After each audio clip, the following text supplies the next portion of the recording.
Una de las mayores ofensas, lo peor que le pudo haber pasado a este país después de la llegada de Andrés Manuel López Obrador con sus zapatos sucios y sus trajes que le quedaban grandes, ha sido ver a Gerardo Fernández Noroña llegar a tomar posesión de la presidencia del Senado de la República. Sí, ese es el peor escenario posible para la oposición. Una oposición que sigue siendo clasista y racista hasta más no poder. Pues han decidido que Gerardo Fernández Noroña no es digno de ocupar la presidencia del Senado de la República.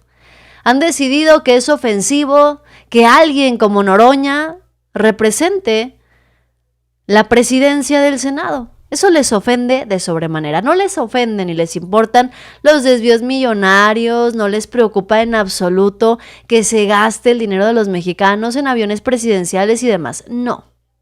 Lo realmente indignante es que alguien como Noroña ocupe esas posiciones. Y por eso es que han iniciado una avanzada aparentemente en contra del presidente del Senado para que renuncie no solamente a la presidencia del Senado, sino para que renuncie a cualquier aspiración presidencial. Así, los medios de comunicación en un lado sincronizado empezaron a lanzarse contra Noroña por su vuelo en primera clase o en clase business a París. A mí me disculpan, pero quiero ser muy clara. Tú no puedes ser el mero petatero del Senado y largarte en un vuelo de avión, primera clase, a dar una plática que están 6 personas, una de ellas burlándose de ti, cuando en México está pasando lo de Teuchitlán. O sea, no se puede. Me parece que es un acto deleznable, es un acto irresponsable, es un acto en donde Noroña tendría que quedarse aquí y ver cómo van a atender, cómo van a resolver, qué instrucciones se tienen que dar entre ellos para resolver el tema de este campo de exterminio. Ah, no, pero la nota se vuelve el señor en su primera clase y en su frivolidad. Así está la 4T, muy frívola, frente al tema de un campo de exterminio.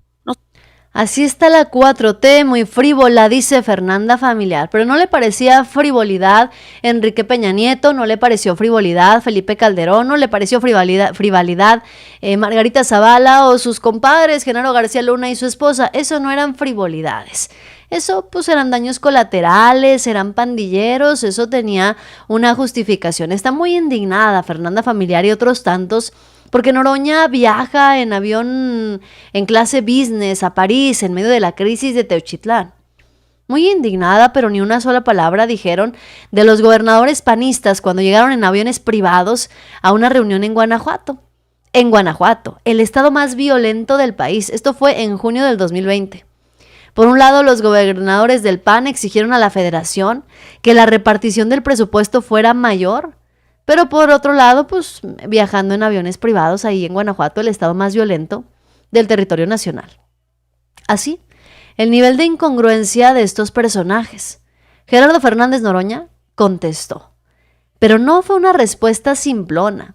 No, Gerardo Fernández Noroña respondió y los pulverizó a los opositores. Y es que recordemos que Joaquín López Dóriga hace poco se burlaba de Noroña e incluso lanzaba un reto, en donde le decía al presidente del Senado que alguien tenía que renunciar, que si él había viajado en clase business, tenía que renunciar a sus aspiraciones políticas. Pero si no, Joaquín López Dóriga era quien renunciaba. El descaro de retar fue muy positiva, muy exitosa. La prensa ha hecho una campaña de denuestro impresionante y voy a responderle en la persona de Joaquín López Dóriga. ¿Por qué en su persona? ¿Por qué él tuvo el descaro de retarme a renunciar si yo podía demostrar? Dice él, viajó en primera clase, que demuestre si es cierto que no viajó en business. Él sabe perfectamente la diferencia entre primera clase y business. Los espacios de business son de 4 a 6 en un avión de más de 200 plazas. 10, si mucho, son inaccesibles para la mayoría de la gente. Air France ni siquiera tiene primera clase en su vuelo a París. Y sin embargo han estado con esa intriga. Es cierto que no viajen turista, no es menos cierto, pero han mentido absolutamente. Tienen que ser así como son de puntillosos, tienen que ser precisos en lo que están diciendo. Y en realidad fue una campaña encaminada a denostar las políticas públicas, planteando todos son iguales, todos son corruptos, todos son lo mismo. Se fue a pasear en su cumpleaños a París, ni siquiera estuve en París el día de mi cumpleaños, viajé la tarde del 18, llegué al Charles de Gaulle el 19 a la 1:30 y a las 3 ya estaba del mismo aeropuerto saliendo el tren rumbo a Estrasburgo. Una campaña de absurdos, no había nadie en el salón porque toman de lado, no de frente, la asistencia, que fue muy buena, y como cualquier parlamento varía la asistencia siempre. En fin, que han estado buscando descalificar una exitosa presencia. Joaquín López Dóriga sirvió y sigue sirviendo a los intereses económicos y de los poderosos de este país. Es un hombre con mucha experiencia periodística que siempre sirvió a los gobiernos del PRI primero y del PAN después. Cuando yo señalaba que García Luna era un delincuente vinculado al Chapo y que acabaría en la cárcel, él decía que le faltaba el respeto. Me hizo campañas desde el noticiero más importante que tenía en la noche en Televisa, brutales permanentemente en momentos muy difíciles y de mucha incomprensión en mi carrera política.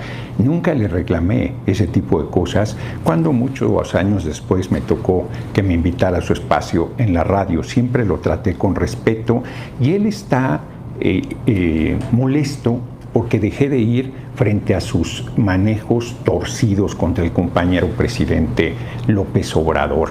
Es un hombre que se hizo millonario justo por el servicio al poder político y económico del momento, pero era un empleado. Tan es así que cuando ya no le sirvió, lo sacaron de Televisa. Y él, en vez de escoger terminar sus días periodísticamente hablando como un profesional comprometido, serio, consistente, ha seguido con su campaña de denuesto, de mentira, de calumnia, de tergiversación, de odio en contra de nuestro movimiento. Es una pena que su Dios sea el dinero y que lo único que le interese sea sus bienes materiales y no su nivel de desarrollo profesional. Nunca toco cosas personales, esta vez lo haré por excepción. Mis hijos, mi hija, mi hijo están profundamente orgullosos de mi tarea política, de mi persona, de mis principios, de mi honestidad, de mi entrega, de mi enorme amor al pueblo. ¿Podría presumir de tanto Joaquín López Dóriga? Yo creo que no. Y si pudiera presumir de eso, es que le hizo mucho daño a sus hijos y logró que también para ellos su Dios sea solamente el dinero. Yo soy un profesional de la política, pero ante todo soy un hombre que ama a su pueblo y a su patria. Y todo mi actuar irá siempre en ese sentido. Digan lo que quieran, déjense venir, que el pueblo apoya a nuestro movimiento. Está muy politizado y no se quieren dar cuenta del enorme nivel de conciencia que la gente tiene. Mi intervención ha sido muy celebrada allá, aquí. Pues Noroña le dio hasta para llevar a Joaquín López Dóriga en toda la extensión de la palabra. No solamente recordó su pasado y presente, que seguramente sigue ocurriendo, vendiéndose al mejor postor, vendiendo su palabra y su opinión a quien mejor le pague las cuentas y mejores contratos le ofrezca para sus empresas. Eso representa hoy Joaquín López Dóriga para el pueblo de México, después de haber tenido un noticiero tan prestigioso. El pueblo de México despertó. Ya no basta con la verdad que pueda predicar López Dóriga y sus compañeros, basta con la verdad del pueblo más informado y más politizado, que le gusta saber todas las versiones, que le gusta darse cuenta de todos los puntos de lo que ocurre en este país para sacar sus propias conclusiones. Hoy será el pueblo de México quien decida en esta batalla, si así la podemos llamar, quién tiene la razón, si Joaquín López Dóriga o Gerardo Fernández Noroña. Al final del día, el presidente del Senado confirma que sí, viajó en clase business. Lo hizo, dice, con sus propios recursos, lo cual fue la exigencia de las y los mexicanos. Cualquier funcionario público puede hacer lo que se le venga en gana con su propio dinero, no con el dinero del pueblo. Este turismo político se ha vuelto una modita y siempre ha estado bien, siempre y cuando el turismo político lo hagan funcionarios del PRI o del PAN. Pero cuando lo hace un morenista es una incongruencia. ¿Y dónde está la austeridad? ¿Y qué pasó? ¿Por qué están haciendo las cosas tan mal? Ahí sí les indigna.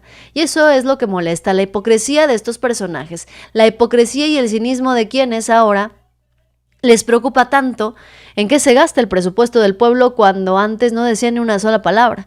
Y es que tiene sentido que antes se hubieran quedado callados estos personajes.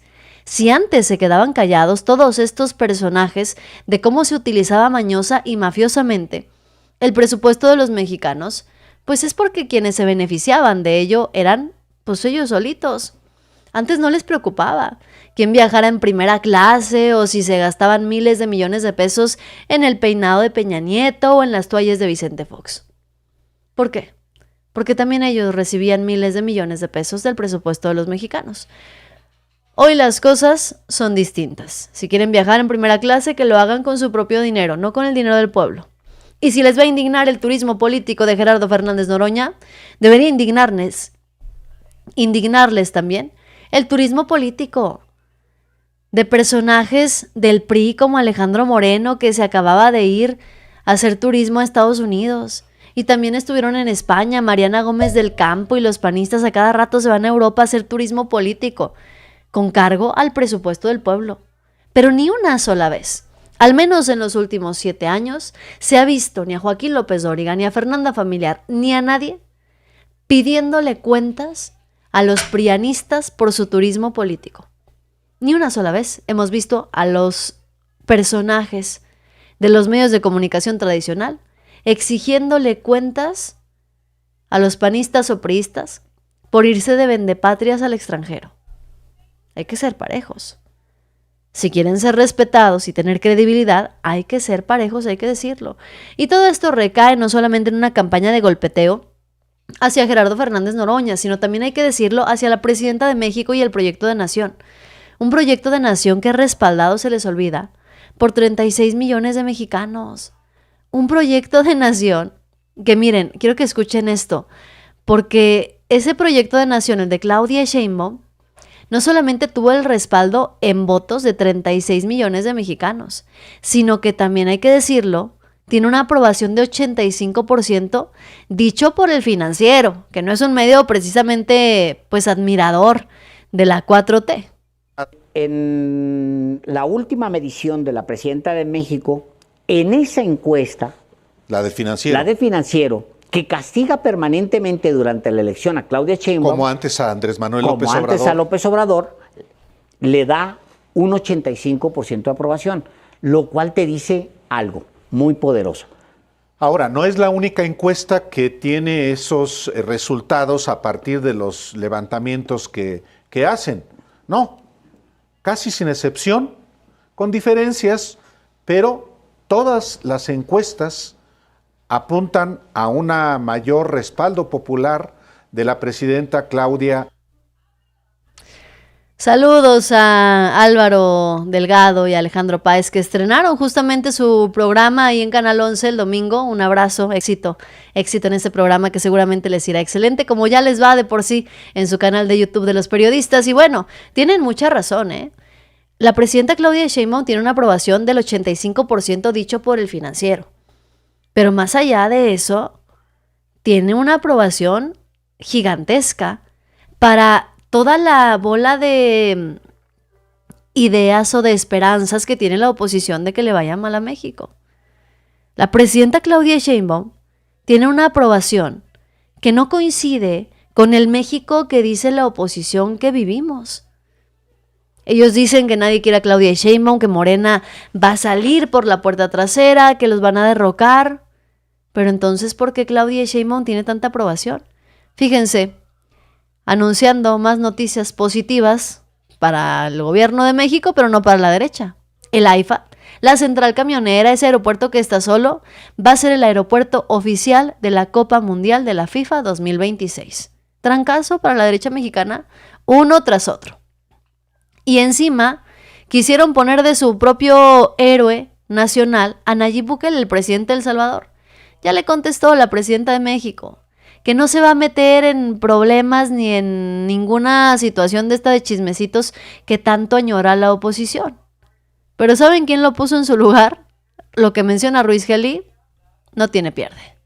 Giselle Escalante, ¿cómo estás? Muy bien, muy buenas tardes, Eduardo. Oye, ¿quién no tiene vergüenza? Es el gobernador del Salvador. Ya casi decirle, vamos a emular a Donald Trump. Vamos a aplicarse. Porque este peterete dice, caray, aquí hemos resuelto el problema de la delincuencia. En México hay estados que tienen menos población que El Salvador, y aquí sí podemos, ellos no pueden. A ver, aquí no pueden porque aquí de alguna manera hay cierto respeto por los derechos humanos. Lo que ha hecho este corrupto presidente, se dice, como se rumora, que él y su familia están saqueando El Salvador, pero lo quieren, ¿por qué? Porque agarró parejo. Tú tienes tatuaje, tú eres delincuente y vas a la cárcel. Agarró parejo, entonces manda a la gente a la cárcel, a decenas de miles, donde los maltratan, los humillan. Lo único que pueden leer es la Biblia. Qué hipocresía. Cero proceso. Nada. Tú vas a la cárcel y ahí te quedas. Hay gente de México que dice, es lo que necesitamos. Perfecto. El día que agarren un pariente tuyo, que sabes que es inocente, pero que lo agarraron la redada, a ver si estás muy de acuerdo. Porque las cárceles de El Salvador también están llenas de inocentes. Y hay un principio de la ley, ustedes que son abogados. ¿Por qué hay tantos candados para un proceso? Porque más vale dejar libre a un criminal que mandar a la cárcel a un inocente. Así es. Así debe ser. Presunción de inocencia, La presunción. debido proceso. Eso no medidas existe en El cautelares, Salvador, ¿no? con este dictadorzucho de pacotilla. Y lo peor es que prianistas muy distinguidos hablan muy bien de él. No, ¿Cómo se llama la panista que ahorita se volvió la gritona oficial en el Senado? Lili Esa. Telles. No es admiradora de estos cuates, digo. Bueno. Y encima le tocó su arrastrada a Lili Telles también, y es que sí, Nayib Bukele ha decidido comparar a El Salvador con México, sin embargo, pues se ha ganado esto, que le den el mote de el gobernador de El Salvador. ¿Por qué? Porque El Salvador es apenas 7% más grande que el municipio de Ensenada, Baja California. De hecho, el territorio que gobierna Nayib Bukele era más pequeño que Ensenada, nada más que desde 2020 San Quintín se separó. Pero aquí está, miren. Baja California, ustedes visualicen en el mapa Baja California Norte y Baja California Sur. Bueno, pues ahora pártanlo a la mitad, nomás quédense con Baja California Norte. Bueno, pues ni eso. Un cachito de Baja California Norte es exactamente lo mismo que El Salvador. Y ahora Nayib Bukele se vuelve la burla nacional, al menos para el pueblo de México, y es llamado el gobernador de El Salvador. Y es que se quiere meter con Sansón a las patadas a enseñar cómo manejar la inseguridad y la violencia en un país con 100 millones de habitantes, cuando El Salvador apenas sí tiene alrededor de 6 millones de habitantes. No hay punto de comparación. Nos queda claro. No hay punto de comparación en este sentido. Y hoy, las políticas que está implementando Nayib Bukele son en contra de los derechos humanos, que resulta en estos momentos justo, tanto le preocupan a la oposición, tanto le preocupan a la derecha mexicana los derechos humanos, a menos que haya que ir en contra de Claudia Sheinbaum. Entonces no le importa en absoluto. Entonces no le importa para nada. Hoy nos queda claro que quienes son considerados liderazgos para la oposición, Joaquín López Dóriga, Lili Telles, Nayib Bukele, Donald Trump, quien sea, terminan siendo pisoteados y terminan además convirtiéndose en la burla nacional de las y los mexicanos. Bien lo dijo Gerardo Fernández Noroña. Siguen pensando que el pueblo es tonto y siguen pensando que podrían engañar a esos mexicanos. ¿En base a qué? Con base en insultos y descalificaciones, con base en noticias falsas. ¿No se han dado cuenta que con esa estrategia perdieron en 2018? Con esa estrategia perdieron en 2021. Con esa estrategia perdieron en 2030. Y bueno, todo parece indicar que van a perder otra vez en 2027. Y si siguen así, van a perder en 2030. Perdieron ya en 2024. Bueno, no tiene salida la oposición. No tiene salida desde el punto de vista que se vea. Hoy, Gerardo Fernández Noroña los pulverizó. A quienes intentan emprender una campaña sucia simplemente porque Noroña viajó en primera clase o en business. Ya eso es un escándalo nacional. Pero antes, insisto, no les escandalizaba el avión presidencial de Peña Nieto, las fiestas y los vestidos ostentosos de la primera dama, no les escandalizaba las vacaciones de Calderón en los helicópteros de la Marina, eso no era ningún problema. Pero hoy sí les escandaliza, no porque les preocupe la austeridad republicana o que no se cumpla con los principios del movimiento de la transformación. Les escandaliza porque lo quieren agarrar como si fuera un ancla para poder conservar la esperanza de que en algún momento le regresen sus contratos millonarios y el chayote que además perdieron desde hace mucho tiempo y que cada vez se ve más lejano que recuperen. Muchas gracias, Víctor Martínez, Roberto Carlos, Jorge Sánchez, Carlos Ignacio, Plum Belect. Gracias por acompañarme. Dice, El Salvador tiene el tamaño de la colonia Doctores en Ciudad de México. Pues imagínense nada más. Saludos a mi like número 22. Y gracias a ti, Jorge, también por estar aquí. Like número 22, like número 40. Saludos hasta la ciudad Lerdo, Durango. Esas nieves de Lerdo, cómo las disfruto. Son una cosa deliciosa. Muchísimas gracias. Noticiosos, les mando un abrazo. Yo soy Yasira Handal y nos vemos al ratito, como siempre, con mucha más información. Bye.